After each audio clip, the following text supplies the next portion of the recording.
அனைவருக்கும் வணக்கம். இந்த வீடியோவில் டெட் பேப்பர் 2 சைக்காலஜி கொஷின்ஸ் எப்படி இருக்கும், ப்ரீவியஸ் இயர் கொஷின் பேப்பரில் என்ன மாதிரி கேள்விகள் கேட்டிருக்காங்க, சைக்காலஜி சம்மந்தமாக குழந்தை மேம்பாடு சம்மந்தமாக நமக்கு என்ன மாதிரியான கொஷின்ஸ் கேட்டிருக்காங்க அப்படின்றத பார்க்கலாம். வரக்கூடிய தேர்வில் என்ன மாதிரி கொஷின்ஸ் இருக்கும் அப்படின்றத இந்த கேள்விகள் மூலமாக நீங்கள் தெரிஞ்சுக்க முடியும். அதே போல் இதே கேள்விகள் ரிப்பீட்டும் ஆகலாம், சரிங்களா? அதனால் ப்ரீவியஸ் இயர் கொஷின் பேப்பரில் இருக்கக்கூடிய கேள்வியில் ரொம்ப ஆழமாக ரொம்ப தெளிவாக படிச்சுக்கோங்க. அதை சார்ந்த கேள்விகள் கண்டிப்பாக எக்ஸாமில் ரிப்பீட் ஆகும். அந்த ஏரியாவிலேருந்து கொஷின்ஸ் கண்டிப்பாக இருக்கும். ஸோ நீங்கள் டெட் எக்ஸாம் ப்ரிப்பேர் பண்ணிட்டுருக்கீங்க, பேப்பர் 1 பேப்பர் 2க்கு படிச்சுட்ருக்கீங்க அப்படின்னா அதற்கான ப்ரீவியஸ் இயர் கொஷின் பேப்பர் நம்ம ஆப்பில் ஆன்லைன் டெஸ்ட்டாக கொடுத்துட்ருக்கோம். அதே போல் டெஸ்ட் பேட்ச் வந்து தனியாக போயிட்டுருக்கு. 45 டேஸ்க்கான டெஸ்ட் பேட்ச் போயிட்டுருக்கு. உங்கள் ஃப்ரெண்ட்ஸ் யாராவது படிக்கிறாங்க அப்படின்னா அவங்களுக்கு இன்ஃபார்ம் பண்ணுங்கள், சரிங்களா? தனித்தனி பேட்சஸ் இருக்கும், வேணுன்றவங்க என்ரோல் பண்ணிக்கோங்க. டேரெக்டாக அதிகமான அகாடமி ப்ளஸ் ஆப்பில் ஜாயின் பண்ணிக்கலாம். இல்லை அப்படின்னா ஜிபே பண்ணிட்டு நீங்கள் ஜாயின் பண்ணிக்கலாம். கொஷின்ஸ் பார்க்க ஆரம்பிச்சிக்கலாம். நான் டீட்டெயில்ஸ் அப்புறம் இன்ஃபார்ம் பண்ணுறேன், சரிங்களா? முதல் கேள்வி, அறிவுசார் வளர்ச்சி என்பது இது வந்து முழுக்க உளவியல் சார்ந்த கேள்விகள். பேப்பர் 2ல் எப்படி கேட்டிருக்காங்க அப்படின்ற கேள்விகள் தான் பார்க்குறோம். அறிவுசார் வளர்ச்சி என்பது அப்படின்னு கேட்டிருக்காங்க, சரிங்களா? அறிவுசார் வளர்ச்சி என்பது கல்வி வளர்ச்சியா, அறிவு வளர்ச்சியா, குடும்ப வளர்ச்சியா, மாநில வளர்ச்சியா? ஸோ சரியான ஆன்சர் என்ன அப்படின்னு பார்த்தீங்கன்னா இது அறிவு வளர்ச்சி, சரிங்களா? அறிவுசார் வளர்ச்சி என்பது அறிவு வளர்ச்சி. அடுத்து கேள்வி எண் 2, அனுபவத்தின் விளைவால் புதிய நடத்தையை அடைதல் கற்றல் எனப்படும் என்று கூறியவர் யார் அப்படின்னு கேட்குறாங்க. Henry Smith, Gardner Murphy, Woodworth, Robinson மற்றும் ஹுருக். யார் சரியான ஆன்சர் அப்படின்னு பார்த்தீங்கன்னா ஸ்மித் தான், சரிங்களா? ஹென்ரி ஸ்மித் தான் இதை பற்றி சொல்லியிருப்பார். அனுபவத்தின் விளைவால் புதிய நடத்தையை அடைதல் கற்றல் எனப்படும் என்று கூறியவர் ஹென்ரி ஸ்மித். அடுத்த கேள்வி பார்க்கலாம். கேள்வி எண் 3, கையாளக்கூடிய மாறிகள் என்று அழைக்கப்படுகிறது தனித்த மாறி, சார்பு மாறி, கட்டுப்படுத்தப்பட்ட மாறி, இடைவினை மாறி அப்படின்னு கொடுத்துருக்காங்க. நமக்கு சரியான ஆன்சர் கையாளக்கூடிய மாறிகள் இவ்வாறு அழைக்கப்படுகிறது அப்படின்றதுக்கு சரியான ஆன்சர் தனித்த மாறி, சரிங்களா? அடுத்து கேள்வி எண் 4, ஆளுமையை அளவிடும் நுட்ப முறைகள் எதில் பயன்படுத்தவில்லை அப்படின்னு கேட்டிருக்காங்க. ஸோ மொத்தமாக நம்ம 30 கேள்விகள் பார்க்க போகிறோம். ஸோ கேள்விகளை திரும்ப ரிப்பீட்டாக கேட்டீங்க அப்படின்னாவே போதுமானது. நான் சொல்லக்கூடியதை நீங்கள் வாய்ஸ் ஓவரில் கூட கேளுங்க, இல்லை பிடிஎஃப் ரீட் பண்ணிட்டு ஆன்சர் ட்ரை பண்ணி பாருங்கள், சரிங்களா? இந்த பிடிஎஃபை உங்களுக்கு அதிகமான அகாடமி ப்ளஸ் ஆப்பில் ஆன்லைன் டெஸ்ட்டாகவும் கொடுத்துருக்கோம். பிடிஎஃப் வந்து நீங்கள் ஓஎம்ஆரில் ப்ராக்டிஸ் பண்ணுற மாதிரியும் ப்ராக்டிஸ் பண்ணிக்கலாம், இல்லை ஆன்சர் மார்க் பண்ண மாதிரி பிடிஎஃப்பும் கொடுத்துருக்கேன், சரிங்களா? பேப்பர் 2 மேக்ஸ் சயின்ஸ் ஜாயின் பண்ணுறீங்க அப்படின்னா 290 அப்படின்னு இருக்கும். பேப்பர் 2 சோசியல்லாம் 280 இருக்கும். அதே போல் பேப்பர் 1னா 270 அப்படின்னு இருக்கும். ஸோ ஆப்பில் நீங்கள் ரீட் பண்ணோம் அப்படின்னு நினைக்கிறவங்க அங்கே என்ரோல் பண்ணிக்கோங்க. ஆளுமையை அளவிடக்கூடிய நுட்ப முறைகள் எதில் பயன்படுத்தவில்லை அப்படின்னு கேட்டிருக்காங்க.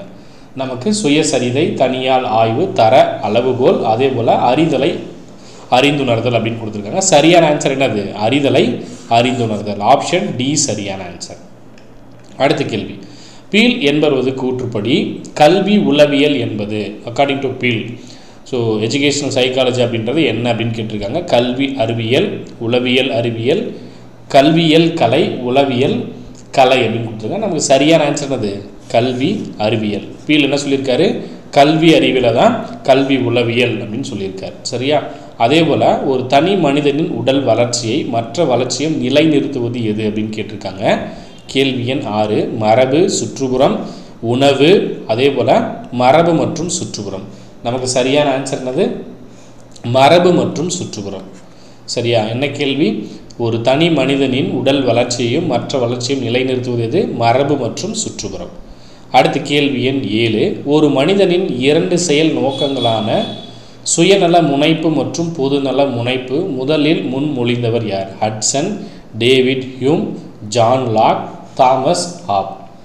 சரியான ஆன்சர் என்னது? கல்வி. நமக்கு ஒரு மனிதனுடைய 2 செயல் நோக்கங்களாக சுயநல முனைப்பு, அதே போல் பொதுநல முனைப்பு, இதில் யார் முதலாக முன்மொழிந்தவர்? Hutcheson, David Hume, John Locke, Thomas Hobbes கொடுத்துருக்காங்க. நமக்கு சரியான ஆன்சர் அது ஹட்சன், சரிங்களா? அவர் தான் முதலாக முன்மொழிஞ்சிருப்பார். அடுத்து கேள்வி எண் 8, கேள்வி எண் 8, கல்வி உளவியலின் 3 முக்கிய குவிய பகுதிகளாக விளங்குபவை எது அப்படின்னு கேட்டிருக்காங்க. கற்பவர், அனுபவங்கள், ஆசிரியர், மாணவர், சமுதாயம், ஆசிரியர், மக்கள், ஆசிரியர், மாணவர், கற்பவர், கற்றல் செயல்முறை, கற்றல் சூழல் கொடுத்துருக்காங்க. ஸோ கேள்வி எண் 8க்கு சரியான ஆன்சர் என்னது? கற்பவர், அதே போல் கற்றல் செயல்முறை, அப்புறம் கற்றல் சூழல். இது எல்லாமே ரொம்ப முக்கியம். கல்வி உளவியலுடைய 3 முக்கிய குவிய பகுதிகள் எது? கற்பவர், அப்புறம் கற்றல் செயல்முறை என்ன, அப்புறம் கற்கக்கூடிய சூழல். ஆப்ஷன் டி சரியான ஆன்சர். அடுத்த கேள்வி எண் 9. தூண்டல் இன்றி புலன்காட்சியை பெறுவது பொய் புலன்காட்சியா, திரிபு காட்சியா, மெய் புலன்காட்சியா, சாயலாதலா? நமக்கு சரியான ஆன்சர் அது பொய் புலன்காட்சியில் நம்ம என்ன பண்ண முடியும்? தூண்டலின்றி ஒரு புலன்காட்சியை பெற முடியும். சரியான ஆன்சர் ஆப்ஷன் ஏ. அடுத்து, பின்வரும் முறைகளில் எந்த ஒன்று புயவர தேர்வு வினாவின் வாய்ப்பு வகைக்கான எடுத்துக்காட்டு? மீட்டறிதல், அங்கீகரித்தல், மறுகற்றல், வாய்ப்பாடம். நமக்கு சரியான ஆன்சர் அது அங்கீகரித்தல். பின்வரும் முறைகளில் எந்த ஒன்று புயவர தேர்வு வினாவின் வாய்ப்பு வகை அப்படின்னு சொல்லியிருக்காங்க. அதுக்கு எடுத்துக்காட்டுனது அங்கீகரித்தல் அப்படின்றது தான். சரியா? ஸோ என்ன மெத்தட் அப்படின்னு கேட்டாங்கன்னா அங்கீகரிக்கக்கூடிய மெத்தட். அடுத்து, தன் நிறைவை உணர்தல் டேஸ் வகையான தேவையாகும்.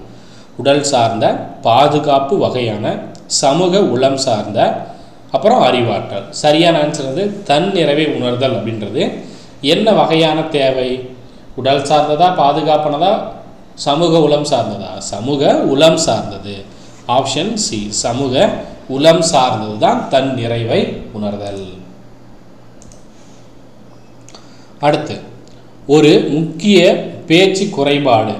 இதில் குழந்தையானது சரியாக உச்சரிக்க இயலாமல் போகும். டேஸ் முக்கிய பேச்சு குறைபாடு. இதில் குழந்தையானது சரியாக உச்சரிக்க இயலாமல் போகும்.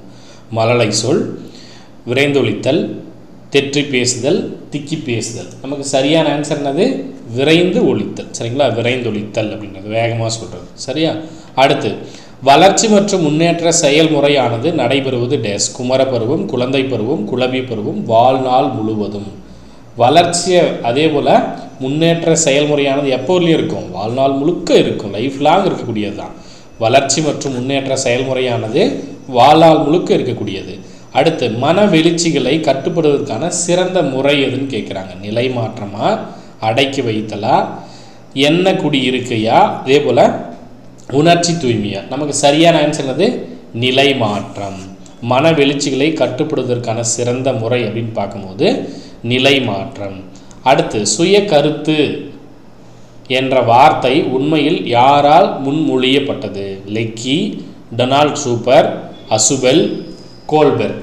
சரியான ஆன்சர் அது லெக்கி. சுய கருத்து அப்படின்ற வார்த்தை யாரால் முன்மொழியப்பட்டது அப்படின்னு பார்த்தோம்னா லெக்கி. சரிங்களா?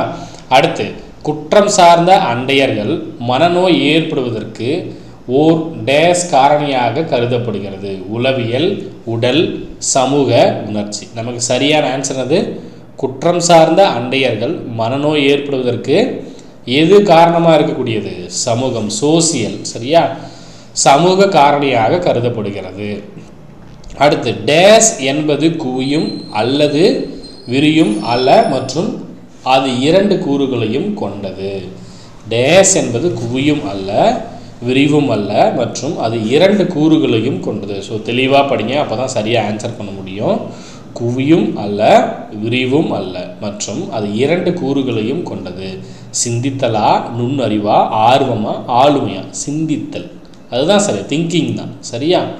அடுத்து, நமது தற்போதைய எண்ணங்கள் நாம் எதை பற்றி நினைக்கிறோமோ அல்லது அனுபவிக்கின்றோமோ ஆகியவற்றை உள்ளடக்கியது. உணர்வுள்ளவர், மனசாட்சி, முன் உணர்வு, மயக்க நிலை. நமக்கு சரியான ஆன்சர் உணர்வு உள்ளவர்.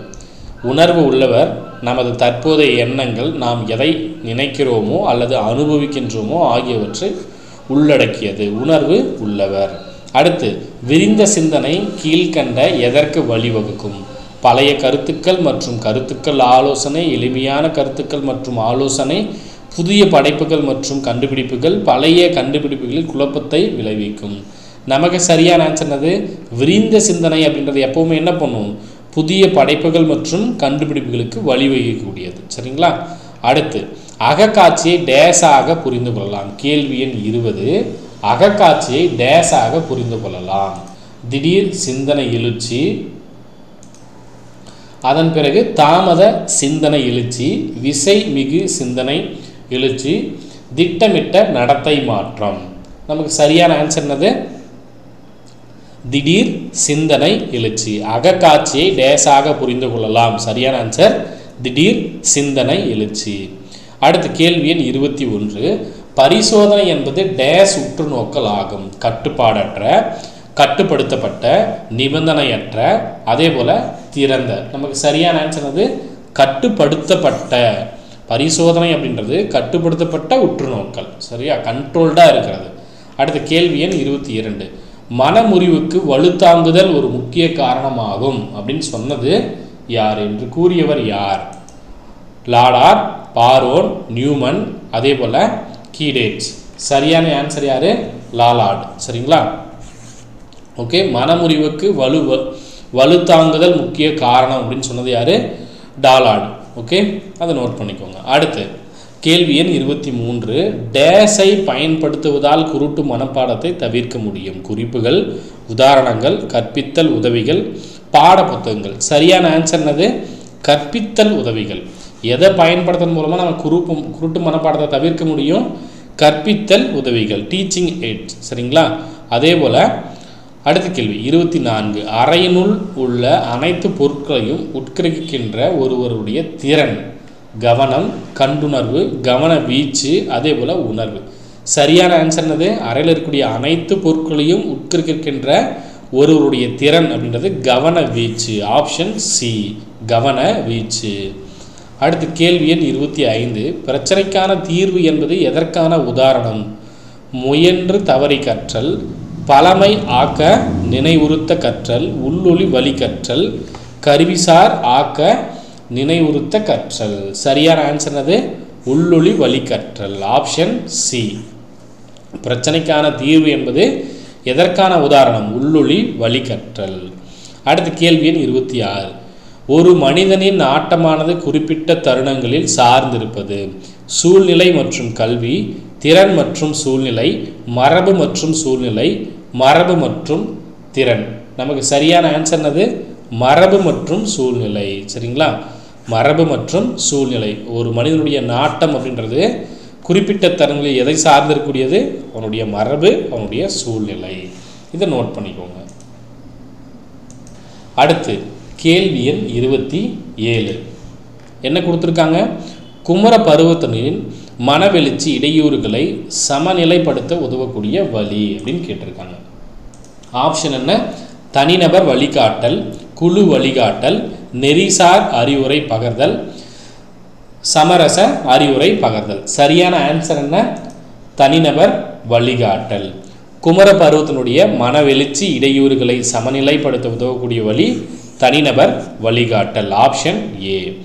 ஒரு குழந்தைக்கு உள்ளொளி இல்லாத போது அதன் காரணம் அறிதல் இவ்வாறு தொடர்கிறது. வேறு திசையில், மெதுவான வகையில், முயன்று கற்றல், அதே போல் பொருத்தமற்றது. சரியான ஆன்சர் முயன்று கற்றல். அதாவது ஒரு குழந்தைக்கு உள்ளொளி இல்லாத போது, இன்சைட் இல்லாத போது காரணம் அறிதல் இவ்வாறு தொடர்கிறது. முயன்று கற்றல். சரியான ஆன்சர் முயன்று கற்றல். அடுத்து ரொம்ப முக்கியமான கேள்வி எண் 29. நெறி பிறல் குழந்தை என்பது கருத்துக்களை எளிதில் உட்கொள்கிறவர், நன்றாக படிக்க முடியாமை, சுற்றுப்புறத்துடன் சமநிலைப்படுத்த முடியாமை, குடும்ப சூழ்நிலை கையாள்வது. சரியான ஆன்சர் சுற்றுப்புறத்துடன் சமநிலைப்படுத்த முடியாமை. ஏன் என்னன்னு கேட்டிருக்காங்க? நெறி பிறல் குழந்தைன்னு கேட்டிருக்காங்க. அப்போ ஆப்ஷன் சி. அடுத்த கேள்வி எண் 30. ஒரு நபரின் வெளிப்பாடுகள் டேஸ் வெளிப்பாடுகள் ஊக்கிகள் ஆகும். ஆர்வத்தின், தேவைகளின், நுண் அறிவின், ஆக்கத்திறனின். சரியான ஆன்சர் என்னது? தேவைகளின். ஒரு நபரின் தேவைகளின் வெளிப்பாடுகள் ஊக்கிகள் ஆகும். ஸோ சரியான ஆன்சர் தேவைகளின். சரியா, 30 கேள்விகள் பார்த்துருக்கோம். 30 கேள்விகளில் எவ்வளோ கொஷின் கரெக்டாக நீங்கள் ஆன்சர் பண்ணியிருக்கீங்க அப்படின்றத கமெண்டில் மென்ஷன் பண்ணுங்கள். நீங்கள் இந்த பிடிஎஃப் ஆப்பில் ரீட் பண்ணணும், படித்து பார்க்கணும் அப்படின்னு விருப்பப்படுறீங்க, இல்லை ஆன்லைன் டெஸ்ட் எழுதணும் அப்படின்னா பேப்பர் 2ல் இருக்கக்கூடிய மேக்ஸ் சயின்ஸுக்கு உங்களுக்கு 290 ரூபா இருக்கும். ஜிபே பண்ணிட்டு இந்த ஃபார்ம் ஃபில் பண்ணிவிடுங்க. டெஸ்ட் பேட்ச் ஜாயின் பண்ணணும் அப்படின்னு விருப்பப்பட்டீங்கன்னா உங்களுக்கு பேப்பர் 2க்கான 45 டேஸ் பிளான் மேக்ஸ் சயின்ஸுக்கும் சோசியல் சயின்ஸுக்கும் தனித்தனியாக இருக்கும். பேப்பர் 1க்கும் தனியாக இருக்கும். பேப்பர் 1க்கு 1800 ரூபா, பேப்பர் 2க்கு 1200 ரூபா அப்படின்னு இருக்கும். டைரெக்டாக நீங்கள் அதிகமான அகாடமி ப்ளஸ் ஆப்லையும் ஜாயின் பண்ணிக்கலாம். ப்ளே ஸ்டோரில் போய்ட்டு அதிகமான அகாடமி ப்ளஸ் ஆப் டவுன்லோட் பண்ணிவிட்டு இந்த கோர்ஸில் என்ரோல் பண்ணிக்கோங்க. இந்த ப்ரீவியஸ் இயர் கொஸ்டின் பேப்பர் இந்த கோர்ஸ் தான். சரிங்களா? ஸோ அடுத்த வீடியோவில் தமிழ் வினாக்கள் வேணுமா, இல்லை வேறு சப்ஜெக்ட்க்கு வேணுமா, இல்லை உளவியல் கொஷின்ஸ் வேணுமா அப்படின்றத கமெண்டில் மென்ஷன் பண்ணுங்கள். நான் அடுத்த வீடியோ உங்களுக்கு அப்டேட் பண்ணி தரேன். யூடியூப் ஃபாலோ பண்ணுறவங்களுக்கு அந்த வீடியோஸ் ரெகுலராக நான் அப்டேட் பண்ணுறேன். வேறு ஏதாவது டவுட் இருக்குது அப்படின்னா ஸ்க்ரீனில் இருக்கக்கூடிய நம்பருக்கு காண்டாக்ட் பண்ணிக்கோங்க. சரிங்களா? இது சப்போர்ட் பண்ணக்கூடிய நம்பர் நான் கொடுத்துருக்கேன். இந்த நம்பர் காண்டாக்ட் பண்ணிக்கோங்க. பேட்சஸ் ஏதாவது ஜாயின் பண்ணணும் அப்படின்னா. அதே போல் பேப்பர் 1க்கான உளவியல் ஸ்டடி மெட்டீரியல் பிரிண்ட் அவுட்டாக இருக்கும். வேணுன்றவங்க அதை என்ரோல் பண்ணிக்கோங்க. சரிங்களா? தேங்க்யூ.